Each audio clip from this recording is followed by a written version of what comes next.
Gostaria que o Conselho se atesse a esses detalhes. E aí vamos mais uma questão, falando um pouquinho lá do serviço de urgência e emergência que aqui foi citado. Lá no SUI existe uma série, olha, eu me lembro assim de 3 ou 4 procedimentos administrativos da Prefeitura, apontamentos do órgão de fiscalização do Estado, né? O Tribunal de Contas, não sei mais quem aí, que fez uma série de conclusões sobre a obra, sobre o serviço, sobre a cozinha, sobre as coisas que foram, que inclusive teve gestores públicos que vão ter que devolver recursos públicos para o município por causa disso. Isso é uma coisa esperada. Agora, quando vem essa proposta, Geraldo, né, que é para frente, olhar para frente, não, o que vai ser feito com os problemas que foram construídos até aqui, já? A gente quer saber isso.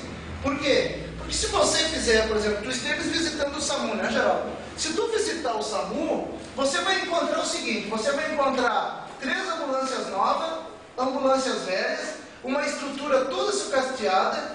Se não tiraram de lá ainda, Geraldo, uma secadora de roupa apodrecendo à esquerda, e quando eu fui lá tinha até um mascote cheio de cocô no pátio. Quando eu fui lá na primeira vez agora que eu retornei, tinha isso lá, certo? No SUI tem um teto que é pendurado por gesso, não dá para circular por dentro, a tinta que é usada é inadequada. Então o que ocorre? Nós sabemos todos os problemas estruturais que tem, mas aí tem um debate que precisa ser feito, e por isso que eu volto para os 48%. E como está a postura dos profissionais? Porque uma das estruturas da urgência e emergência, além da ampliação da atenção básica e da estratégia de saúde da família, é a qualificação dos profissionais.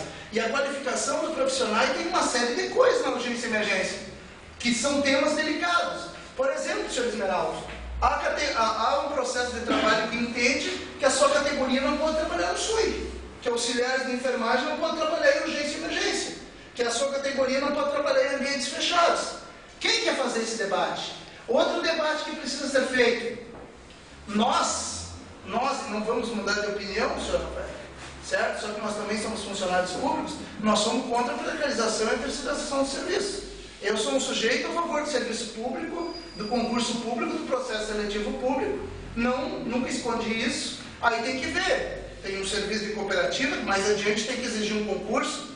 E quanto à questão das abordagens equivocadas que ocorreram no serviço, primeiro, a orientação da política de urgência e emergência é receber muito bem, dar boas-vindas aos conselheiros, ao presidente do conselho, que é uma situação muito clara, objetiva, prevista em lei. Quem não sabe é só ler, que já aprende em 5 minutos, é um texto fácil, certo? É uma situação cívica, é um serviço exercido de forma voluntária.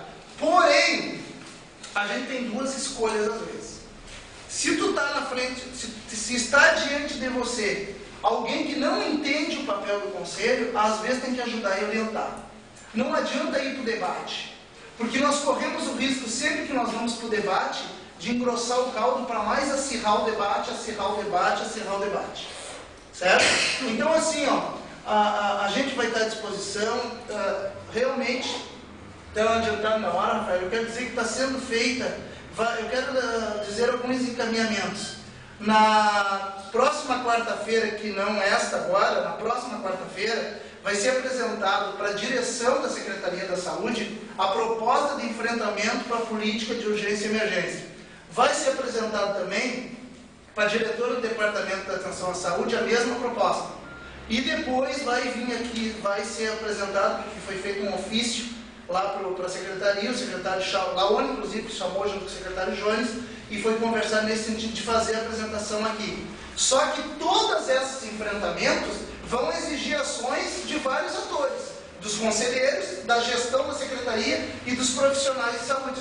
Por quê que eu quero dizer isso? Eu quero dizer o seguinte, que eu não posso ter, por exemplo, vamos fazer um caso hipotético, vou estar equivocado, eu não posso ter 200 médicos trabalhando na Secretaria, né, que trabalham até as 10 da manhã nos postos. Eu preciso saber, né, porque eu quero te dizer o seguinte, prestem atenção nisso. Esses 48% aqui, quanto é que é dinheiro aí, cara? Essa grana aqui é para o sujeito ficar até o meio-dia na unidade e para ele ficar até Não é para ele sair mais cedo da unidade. Porque se ele sai mais cedo da unidade, onde é que ele vai? Ele vai no SUI, ele vai no BEC, ele vai chamar o SAMU e futuramente ele vai ir para a UPA. É isso que vai acontecer. Então, o que acontece? Vamos ter que fiscalizar isso, mas fiscalizar de forma equânime. Todas as categorias precisam ser fiscalizadas. Cumprimento de horário, carga horária e quanto que tu ganha. Eu não posso contratar um clínico geral e dizer para ele que ele vai, que ele vai atender 3 vezes por semana, contratar outro dizer que vai atender 2, contratar outro dizer que vai atender 10 consultas, contratar outro dizer que vai atender 5. Por quê? Porque as que ele não atender, eu sei onde é que ele vai. As que ele não atender, eu sei onde é que ele vai. E a urgência e emergência, eu sei também quem são. Então agora, Geraldo, como tu trouxeste aqui antes, a gente sabe dos problemas. E também concordo contigo, Geraldo. Não chega dessa conversinha furada, presidente, de herança maldita, de não sei mais o que. Mas o que eu tenho acompanhado nos últimos dias são movimentos para o enfrentamento de todos os problemas. Isso eu tenho acompanhado. Agora, cair tudo na conta dos funcionários, está sendo aquilo ali eu questiono. Por quê? Porque se tu fez concurso para 30 horas, Esmeralda, e tu cumpre as tuas 30 horas, eu quero que quem fez concurso para 20 horas, cumpra as 20, se tem regime especial, cumpra também as 40. Porque senão, vai lá para a porta do SUI, principalmente hoje, ou na emergência do Hospital SUI. Bom, a gente pode ouvir algumas questões de fala aqui, as considerações dele, a apresentação dele, né? E já iniciar, gostaria de considerar o Ricardo. A gente sabe que na saúde não adianta a gente estar apagando incêndio, nessa média a longo prazo. Mas é importante a gente apagar o incêndio. Então eu gostaria de te perguntar assim, com relação ao pediatra, lá no 24 horas, o que a curto prazo a gestão consegue resolver para minimizar a situação lá? Tá? E uma proposta, que como esse conselho ele é previsto, como ele tem uma câmara técnica no Hospital do João Becker, o que falta de colaboração e vontade política da gestão municipal é que se implante lá o SUI 24 horas no conselho gestor. Eu acho que nada nos impede isso. E quando eu levei essa proposta para o secretário, ele ainda me criticou. Então, assim, a gente quer estar lá junto no 24 horas para entender a realidade, sabendo que não é só a gente olhar o 24 horas, tem outras coisas também. Mas a gente gostaria sim de implantar um conselho gestor lá, até para ajudar a fiscalizar essas questões de trabalho, cumprimento de horário, questões de infraestrutura, enfim. O conselho gestor já está previsto pelo conselho de resolução. Sim, A gente tem que ter colaboração do pessoal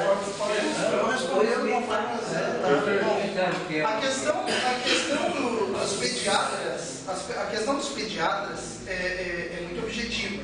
É uma questão epidemiológica. O pediatra é um profissional em instituição. Isso as universidades dizem, as faculdades dizem. Eu gostaria, inclusive, de fazer uma sugestão para os senhores, embora seja uma mídia que às vezes é criticada, às vezes é tudo isso, mas o doutor Fernando Lucchesi, da Fundação Universidade de Cardiologia, escreveu um artigo no sábado, que foi publicado no jornal de circulação, que fala exatamente sobre os pediatras. Então, não temos pediatras no mercado. Mas, por outro lado, neste primeiro momento, o secretário da UNE vai poder me corrigir, caso eu cometa a falha na fala, a Secretaria da Saúde contratou agora, através de uma licitação, uma cooperativa que vai imediatamente colocar pediatras no SUI. Não é cooperativa. É o quê? É uma empresa de prestação de serviço. Isso, uma empresa de prestação de serviço. Isso, tá? É a mesma coisa. Então, assim, vai neste momento colocar. E eu estou trabalhando juntamente com a regulação e com algumas direções de serviço, a projeção de cargos para um concurso público que vai ter logo em seguida agora, para principalmente a demanda da UPA Futura e da urgência e emergência, certo? Mas colado com isso, já veio algumas sugestões para a doutora Bárbara, né, que está lá envolvida com a estratégia e com a atenção básica, já está colado com a doutora Bárbara lá um levantamento de profissionais médicos que faltam na rede pública. E também, o que é desafio, né? O porque é desafio para o município de Gravataí. Aí eu volto lá, Gerson. Como é que está sendo gasto aqueles recursos do servidor lá? Porque é o seguinte, tu não vai concorrer, não sei se a doutora Tatiana viu o edital do Grupo Hospitalar Conceição, tu não vai concorrer com aquele edital, tu não vai concorrer com a estratégia de saúde da família, tu vai concorrer com municípios do Polo de Gravataí. Por quê? Porque Gravataí não vai pagar 9 mil por pediatra, eu tenho convicção disso. Eu me atrevo a dizer aqui, não está fechado isso, é uma questão que envolve fazer e financeiro. Eu acredito que o que o município de Gravataí suporta hoje é um salário dos pediatras que fica entre 6.500 e 7.500, no máximo isso. Isso é para parteiro, né? Então eu quero dizer o seguinte, esses são os encaminhamentos que estão sendo feitos hoje. Quanto à questão do Conselho Gestor, eu quero dizer o seguinte, é uma questão que perpassa muito mais por uma decisão do gestor da pasta do que uma decisão minha. Agora, dentro dos processos de humanização, avançando nos processos de democratização da gestão que são coladas para a humanização no SUS, eu acho que vai se encaminhar dessa forma. Mas quero lembrar, hoje é mais importante colegiados de gestão e conselho gestor nos bairros, verificando as questões da estratégia de saúde da família. Aqui tem uma associação de morador presente na sua representação. É muito mais importante lá no bairro, olhando a estratégia de saúde da família e a atenção básica, do que a porta da emergência. Altair? Não. Não? Encerra as inscrições na última fala do Altair, da Sandra, tá? Eu, Patrícia. Ricardo, quando tu fala nas qualificações, eu acho bem válida essa questão e peço que seja avaliada pelo gestor aqui, né, com a presença do Laone, porque eu presenciei agora na semana da abertura da Semaneca, né, trazendo já essa questão também. Espero que não aconteça na área da saúde da seguinte forma: cheguei no elevador, né, estou indo para a abertura da Semaneca lá na Câmara de Vereador, e uma professora disse para mim: está indo para a formação? Eu digo: não, estou indo para a abertura da Semaneca. Não, mas mandaram esse professor para cá hoje para a abertura da formação. Né? Então, espero que comece a ser falado também com esses profissionais da área da saúde, né? Onde vai ser essas formações e que tipo vai ser, né? Porque professor ser mandado para a abertura da Semaneca para a formação foi a gota d'água que eu presenciei, para depois perguntarem, né, por que não tem professor nas escolas. Então, espero que essa qualificação seja bem feita para não acontecer isso que aconteceu, né, na abertura da semana. A pizza, por favor. Não, eu quero dizer o seguinte, sem me ater à questão da educação, sempre trazido. Está de ordem, presidente. Vamos agradecer as inscrições. Vamos fazer assim, Ricardo. Deixar o pessoal se manifestar e no final faço Mas acho que fica melhor assim. É que daí eu acho que a gente vai. Nós já temos ali da hora. Eu me mando um papelzinho, já me anotando as Anota aí, considerações. então, e. Chega no distrito aí. Assim, ó, Faz sim, depois da nova. assim, ó, eu quero que, acredito na capacidade do coordenador, acho que o coordenador tem, enfim, vai contribuir com a sua qualificação técnica, tudo, mas mesmo assim eu me preocupo com a atual situação que nós vamos vivendo aí, porque durante a semana eu tenho aqui alguns exemplares de jornal aqui onde uma menina botou uma ocorrência policial que não recebeu atendimento nem no posto nem no SUS. Tem um outro jornal aqui, inclusive de hoje até, onde a conselheira tutelar está sendo chamada no Hospital Dom João Berger aqui, que tem criança com mais de 8 horas de espera para atendimento, está aqui. Enfim, está faltando toda a estrutura para eles ali. E também tem aqui o jornal onde o secretário fala que a saúde está ruim, mas tem credibilidade. Eu também vou guardando, vou pegando e vou guardando, porque é tudo, né? Sabe como é que é? Mas assim, ó, na mídia saiu também que lá no posto da Coab tem gente que está indo para 11 horas da noite para pegar ficha. Se lá no São Judas tem 5 médicos, lá no Morungaba não tem nenhum. Entendeu? nisso, tá? Acredito na qualificação técnica do coordenador, mas eu tenho uma consideração para fazer importante aqui, coordenador. Eu acho que o senhor vai ter um pouco de dificuldade para coordenar essa parte aí, porque eu acredito que o senhor nem autonomia vai ter, entendeu? Para coordenar algumas coisas. O senhor vai pegar as demandas, vai ter que encaminhar para a secretaria, e aí vai em conjunto, como tudo esbarra na burocracia. 30 segundos. Eu acho que vai ter dificuldade, porque até o próprio dono da pasta da saúde tem dificuldade de tomar suas decisões, palavra dele mesmo, lá no Ministério Público, o presidente Rafael estava lá, que tudo tem que ter o aval do prefeito e da fazenda. Então, assim, acho que o senhor vai ter dificuldade nessa coordenação, mas a gente vai cumprir o papel bom dos seus conhecimentos, tá? E que, enfim, que eu acho que tem que ter médico, não adianta ter a questão como foi dito, da informatização, e coisa e tal, e não ter médico, não ter gente para abrir a farmácia, que nem está acontecendo lá no São Judas, aquele que nós fomos lá, não tem gente para abrir a farmácia lá também. Então seria mais ou menos isso.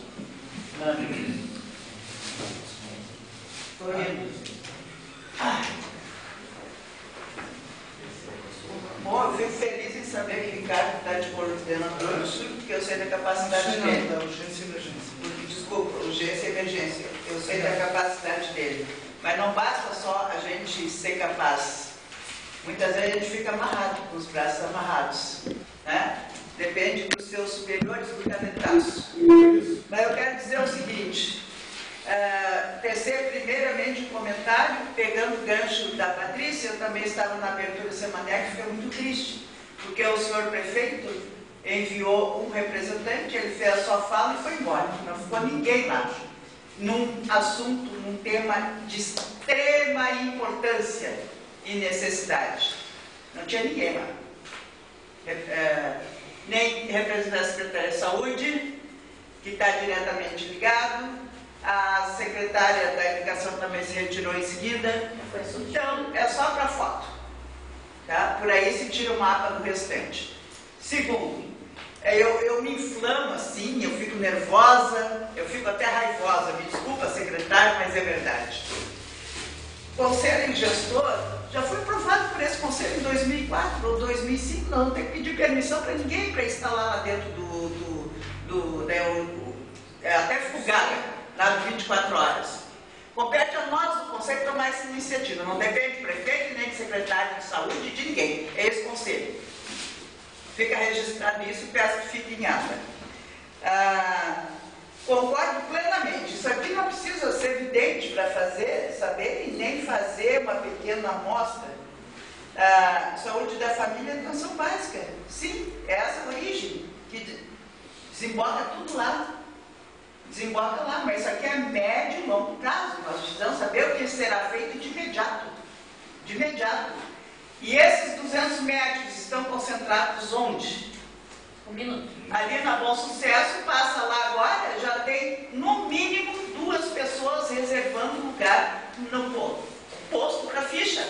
Passa ali para ver se não é na 72. Certamente está recebendo por isso. Ou pessoas que têm preguiça de ir, querem conforto, ou pessoas que realmente estão acamadas ou impossibilitadas de se locomover, idosa ou o próprio doente. Mas vai lá ver, se não estou falando a verdade. Eu passo ali à noite, que é o meu caminho para casa. Pode ir ali constatar. Então, vamos redistribuir esses médicos, fazer o levantamento. Já existe o levantamento, que o município tem 200 médicos. Onde estão? Onde há carência? Onde, lá, pelo que eu notei, fico feliz de saber que São Judas já está, porque era barra pesada o atendimento lá, se tapeava, não tinha médico. Então, outro. E uma coisa aqui, ó, independente de partido político, eu elogio quem tem que ser elogiado, medo de palma quem tem que meter. A presidenta Dilma, através de uma resolução, parece que foi agora, ou uma portaria, as faculdades de medicina, os estudantes, têm 2 anos a mais, uma luta antiga nossa do Conselho, isso é uma vitória. Uma vitória, Conselho Municipal, Conselhos Estaduais e Conselho Nacional. 2 anos especificamente para SUS, atendimento SUS, porque os médicos, me desculpe, aqui nós temos médicos, mas tem médicos e médicos, né? Como tudo, toda profissão. Eles usam almofadinha, não sujam o pé, no barro, só querem ganhar bem. Eu conheço um médico que atende numa das unidades aqui do centro, que ele pega a sua pastinha, ele chega ali, na saúde do trabalhador, 7h30, 15 para as 8. Gente, se você achar que eu estou mentindo, pode ir lá ver. Pode ver. Ele atende 15 pessoas em 45 minutos, 1 hora. É inacreditável. Entra e sai. Aí, quando vê, ele atravessa a praça ali do quiosque, passou a pastinha. Acredito eu que ele deve ter consultório ali perto do hospital, ou no hospital, sei lá, se ele atende no hospital, onde ele atende. Ele atravessa a sua pastinha. Pode ir lá ver se eu estou mentindo. Senta lá como quem não quer nada na saúde do trabalhador. Fica lá olhando. E ele deve ganhar os seus 6.000? É especialista? Não, 2.600. 2.600? Para atender 45 minutos? Não, estou te falando o salário de 20 horas. Especialista? Não faz diferença. É igual. Clínico, Que especialista. seja 2.600. Trabalhador, poucos ganham isso. Então ele ganha para se atender ali, aqueles pacientes que estão ali, aí tu espera até ano ou mais de ano para ser atendido numa consulta que o cara nem te olha na cara. Nem te olha na cara, é um atrás do outro. Gente, não estou exagerando, é verdade. Então, voltando aqui para a nossa pauta, nós precisamos de uma proposta, de um planejamento imediato para amenizar essa situação lá. Porque o pessoal lá também fica sem condições de trabalho. O fluxo é muito grande. Estratégia da saúde da família e atenção básica é primordial. É ali que nós temos que investir. É ali. Mas o que será feito até ser implantado isso e melhorado? O quê? Eu peço aqui para o secretário que nos traga uma resposta sobre isso. E voltando também ali, vamos implantar o conselho gestor lá no 24 horas. Obrigada. Bom, gente, grande parte já está contemplado, mas muitos exemplos a gente disse que a gente sabe que a questão toda das emergências realmente é a atenção básica, por isso eu venho reivindicando tanto lá da Cruzeiro.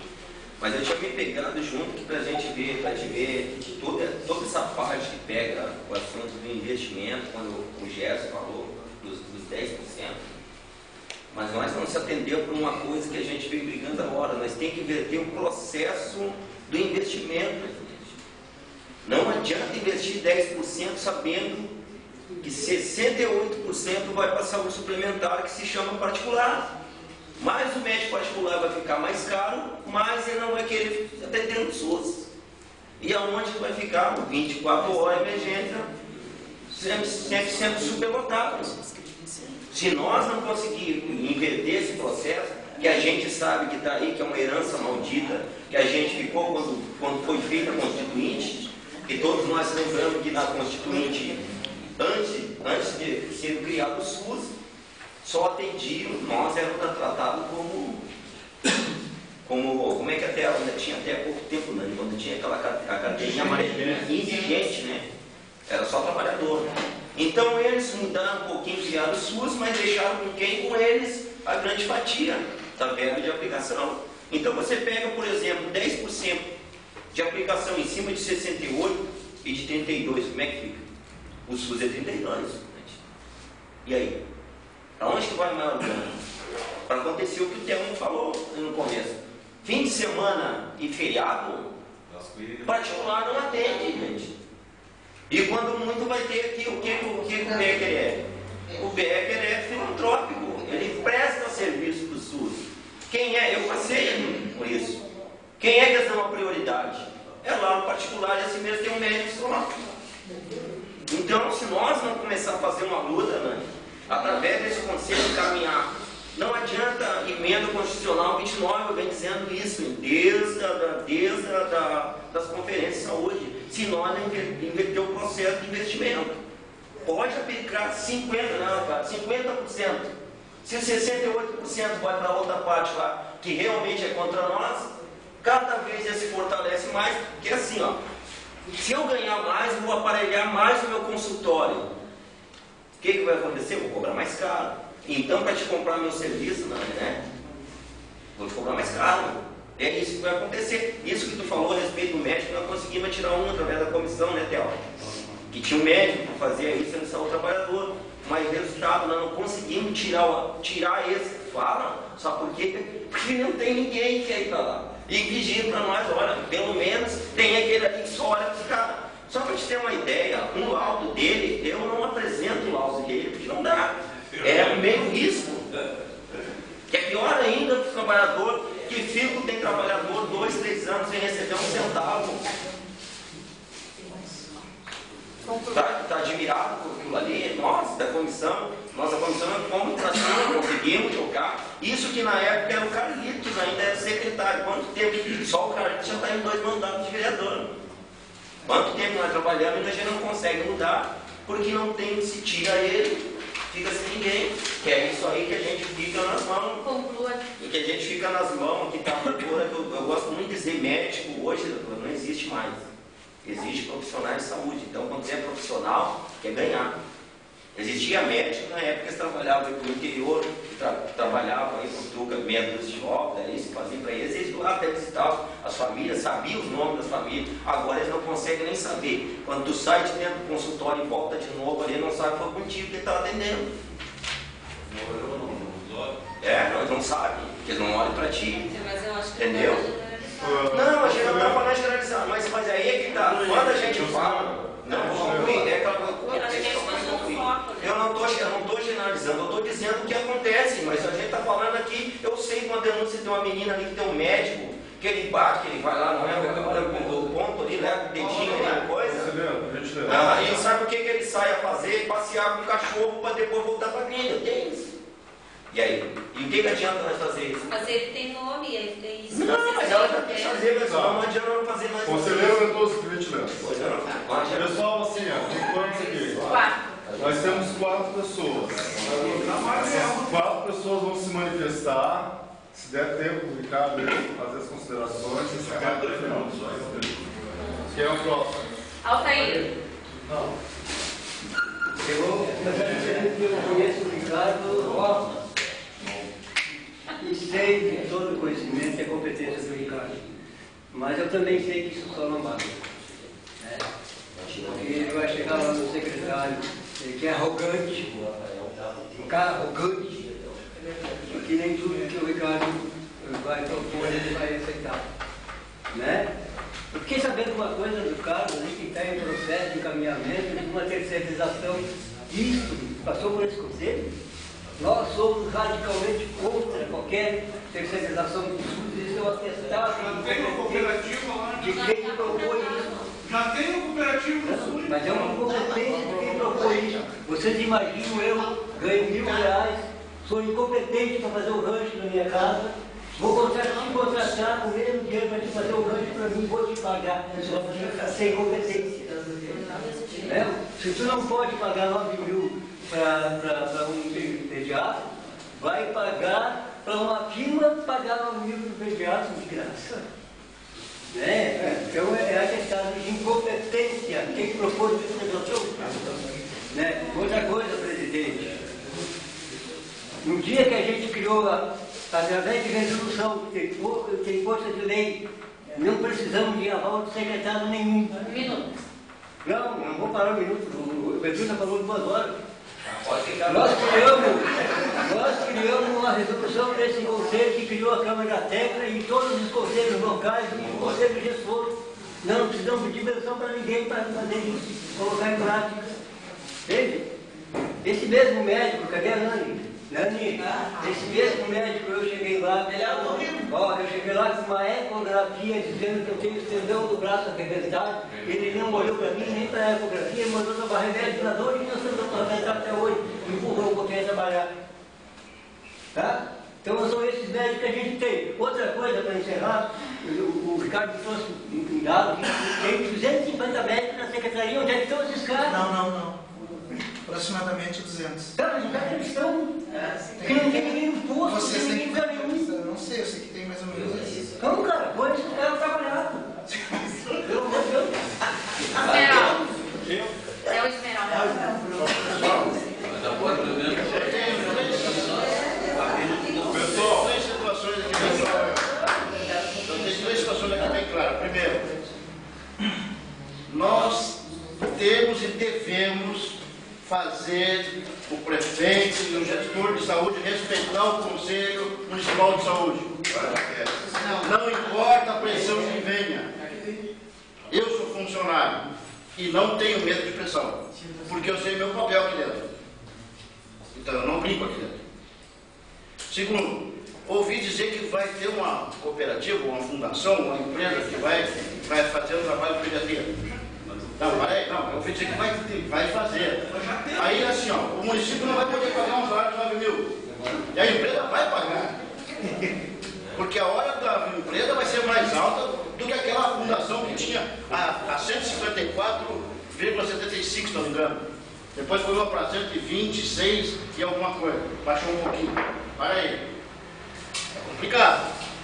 Em terceiro lugar, nós não podemos de maneira nenhuma aceitar, como disse o Altair, bem colocado, se a gente tem o nosso direito legal de agir, não tem por que pedir bênção para ninguém. E aqui é que eu digo, gente, hoje o Carlos levantou uma situação bem clara. O relatório de 2011 já foi votado, já foi aprovado. Então não adianta nós agora achar que teve